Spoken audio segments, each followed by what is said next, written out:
Orianthi, thanks for joining us. Hey, it's great to see you again. Yeah. I wanted to go way back to begin with. You started out playing piano at a very early age, but how did you then get into guitar? Because my dad, he's a guitar player, and there's guitars around at home, and you know, he was playing Jimi Hendrix one day. I think I walked in, and I just thought that was the coolest thing. And piano was really boring to me anyway. But when I saw him do that, I was like, I want to play guitar. You know, that's it. Yeah. And I've been obsessed with it since I was like 6 years old. Yeah. What about mentors growing up in Adelaide? Mentors, you know, I had a couple of teachers. My dad, first and foremost, of course, but had a couple of really great guitar teachers who were just into rock and roll and the blues, and they were really great because they would ask me, what kind of music do you like to listen to? And I would bring in like Eric Clapton or Santana or Stevie Ray, and they was like, okay, learn something you're listening to all the time because that's going to, you know, keep you motivated. And so that was really wonderful. Also, I mean, obviously, Steve Vai, like my first support was when I was 14, opening for Steve Vai at Heaven nightclub in Adelaide. And that was pretty daunting, getting up there and being a 14-year-old playing with a backing track in front of all these guys with their arms folded, like, what the hell are you going to do? You know, it was super weird and awkward. But Steve was watching me, and I had a blast, you know. It's like just being up there and then just feeling the energy, because I kind of got into it. Because I guess when you're up on stage, and especially being a female guitar player, you know, if the guy, and it's male-dominated sort of field, it's like if they just see you're into it and it's your passion and you're just giving it your all, it's not like an accessory, you know what I mean? Then it's all cool then. And Steve was a huge, you know, support and has mentored me, and Santana as well. Yeah, I was going to say, you were around about that same age when Carlos invited you to the gig. Can you tell me about that? That was crazy. I actually bombarded him with like press kits and like CDs back then, and I did this demo at home, and my manager at the time sent it to his manager or something, and then he was like, come backstage and let's jam. And I think I was like 17, 18 then. So I went backstage and jammed with Carlos, and I was like nervous as hell, you know. And he was so cool. He was just like, you know, I'll play your guitar, you play mine, let's just jam for an hour. And then he said, okay, you're joining me on stage tonight. I was like, okay. And so 45 minutes I was up on stage with him, playing in front of like 15,000 people, hometown crowd. But I knew every song because I was obsessed with Sacred Fire videos and obsessed with like pretty much all of his records, Abraxas, all of that. Europa was actually the song that hit me, you know, the most, just with the melody, the tone, the heart in his playing. You know, Carlos is just one of those soulful players, you know, that he can hit one note like B.B. King, and you know, it speaks really deep, and he's been a huge influence and a good friend too. So. And I believe from that gig, the relationship with Paul Reed Smith started? Yeah. When I was 14, I sent Paul my demo that I made at home with my dad, and Paul liked it. I mean, he wrote back to me and said, I really dig what you're doing, and you know, I like to support, and you should come over to Namm, you know. And that's, I think I was about 19 when I came to Namm first time, and I'm 34 now, so it's been, you know, every year I come here. And it's great because I got my record deal here, you know, because I played a show with Paul, and I was jamming with Carlos, and I think it was Carlos's band, Paul Reed Smith and a few other artists, and there was an A&R guy in the audience for Interscope Records, and that's how I got signed.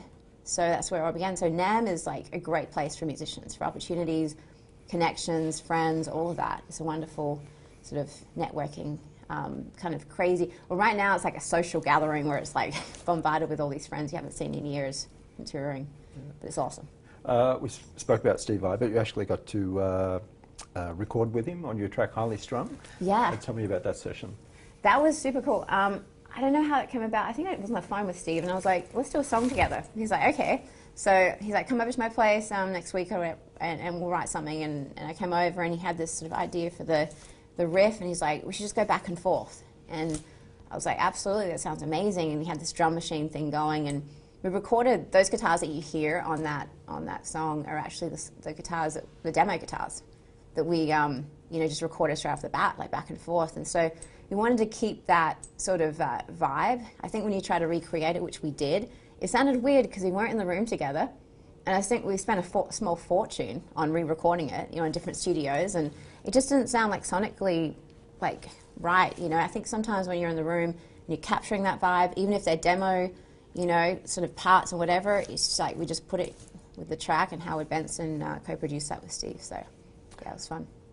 After that, you toured with Alice Cooper. Can you tell me about that experience? That was awesome. Yeah, getting the call from Alice, because I played American Idol finale with Alice, and I did some work with Bob Ezrin, his producer, and yeah, Alice called me one day, and he's like, hey, you know, my guitar player just left for Thin Lizzy or something, and I just finished a record. I was in Nashville with Dave Stewart finishing up my Heaven in the Cell album, and I got the call, and he's like, can you learn 27 songs in a week? And I'm like, Alice Cooper songs are not like 3 chords, you know what I'm saying? There's like so many parts. So that was like, I literally shut myself away for a week and didn't speak to anybody. Got into that world, because I was like, absolutely, when he called me. And it was so much fun. I think I did it for like 3.5 to 4 years, celebrating Halloween every night, dodging swords and, you know, Frankenstein and giant pythons and covered in blood. Yeah, it was awesome. You played with Carrie Underwood at the Grammys. Were the Grammys something you used to watch growing up? All the time, yeah. I mean, you know, you sit on your couch with your pajamas going, one day I want to play that. And when you actually do, it's like, I think I had a mild anxiety attack beforehand, because I was walking by and I saw B.B. King in the green room.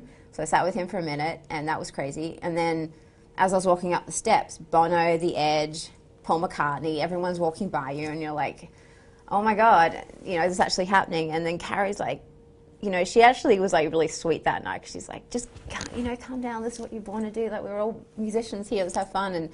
And then the curtain dropped, and it's like, bam, like straight into, you know, last name. So that was so much fun though. It was really cool of her to invite me. Yeah. Then the Michael Jackson This Is It tour, how did that come about? MySpace, which was, I thought it was a joke actually, because, you know, you get so many weird messages when that was running. And yeah, this guy wrote to me, which is Michael Bearden. He wrote and said, you know, Michael's looking for a guitar player, and he's been looking at YouTube videos, and he wants you to come in. And I was like, okay. So I forwarded it to my manager, and I was like, can you talk to this guy? Like, I'm not sure what this is going on. So he's like, yeah, this is legitimate. So Michael called me, and he's like, can you come in tomorrow morning and play Beat It? And Diana, I want to be starting something. And I'm like, sure. You know, I didn't tell anybody. I was actually signed to Interscope and Geffen. So I didn't know what was going on, but he's like, you know, I want you to play, you know, these shows with me. And I was like, I don't know if I'm going to get it. Like, it kind of seemed like he just wanted me to do it, but I don't know if it was an audition or whatever it was. But I went in there and I was like, okay, I'm just going to try to do my best, because I'm not that kind of player. I'm more blues-based and kind of Shredsville, like, you know, Eddie. So I didn't try to fill his shoes or anything, because you can't, you know. It's like you just try to do your own thing with that solo, and that's what I tried to do. And it was an amazing experience, truly. Yeah. Whereabouts were you when you heard the news that he'd passed? Getting ready to go down, you know, to rehearse. That morning I got a call from my manager, and I think it was on like Twitter or something, and he said he was being rushed to hospital, and I was like, we had an amazing rehearsal the night before, so it was kind of just surreal, and I didn't believe it. I think it took us, I think everyone that was working on This Is It and became close with Michael, took us about a week for it to really register, like what had happened, and then it hit us, and we were really sad when we heard the news, and it was just in shock, I think, mostly, because he was very sweet, but it's like, you know, he was like one of the greatest entertainers in the world, and the fact that he chose us all, and we got to work so closely with him, and being embraced that way, and just, it was so sad to, you know, he's a great guy, so really, really sad time. I think it was 4 months we worked together, so. Yeah. You've released 3 solo albums. What's the next project? I'm super excited. It's, well, the first single was Love Bomb, and it's kind of urban rock pop, kind of dark sort of pop, but just, I don't know, you know, because I had Believe record, which was really commercial, right? So this is just experimenting with beats, working with different producers that are into that. I just love to experiment. I mean, I think you should always grow with the times and kind of do your own thing with what's happening now, and I think this is, you know, incorporating the guitar with the urban beats and the pop choruses and all that, and I'm really proud of it. I can't wait for people to hear it and see what they think, you know. It's fun. So you're working towards an album? Yeah, I think we're just going to drop singles, because I think everything's kind of single-based these days, so you just put a song out a month, maybe, something like that, a couple of songs maybe at once, and then leave it a couple of months, I don't know, you know, however it sort of feels right. you know, right now I'm just really stoked at the whole sort of sound of things. You know, it's really powerful and different. Yeah. We're at the Namm show.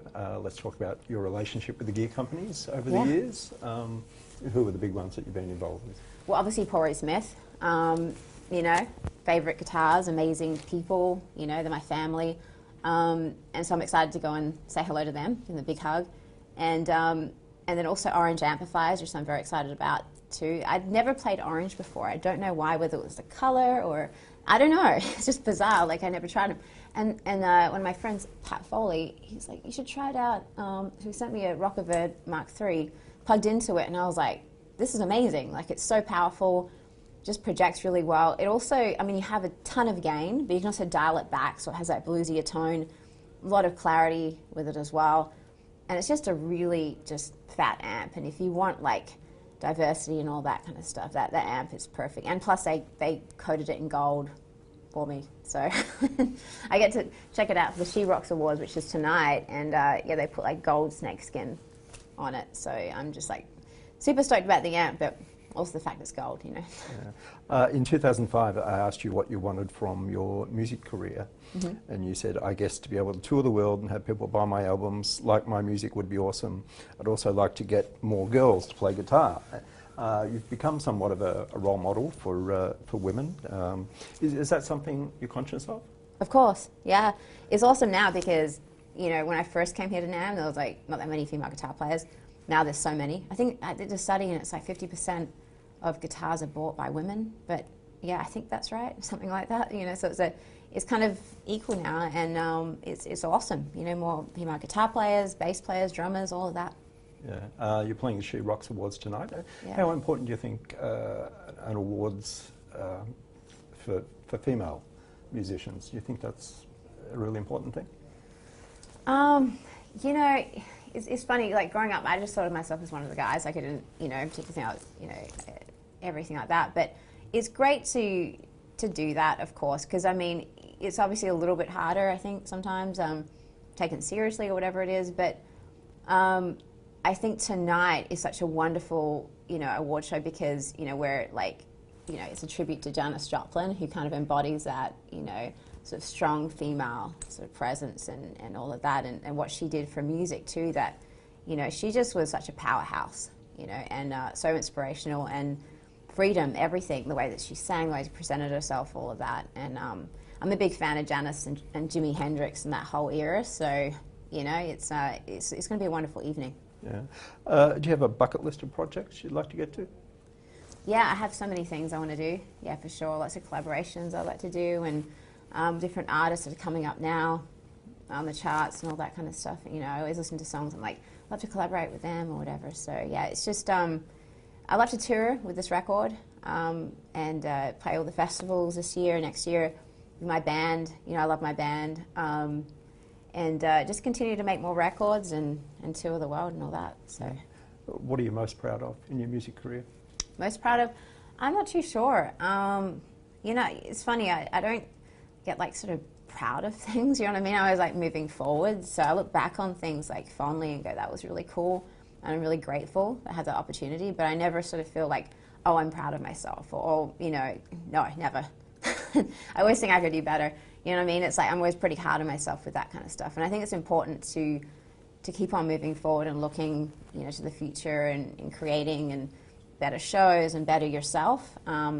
And look at and don't judge yourself against other people. I think it's important to just judge yourself against yourself and how you've progressed as, you know, because we're all different as musicians, guitar players, writers, all of that. So I just want to be a better writer, better performer, better guitar player, all that kind of stuff. So just continuing down that path, yeah. Yeah. Orianthi, thanks for your time. Hey, thank you.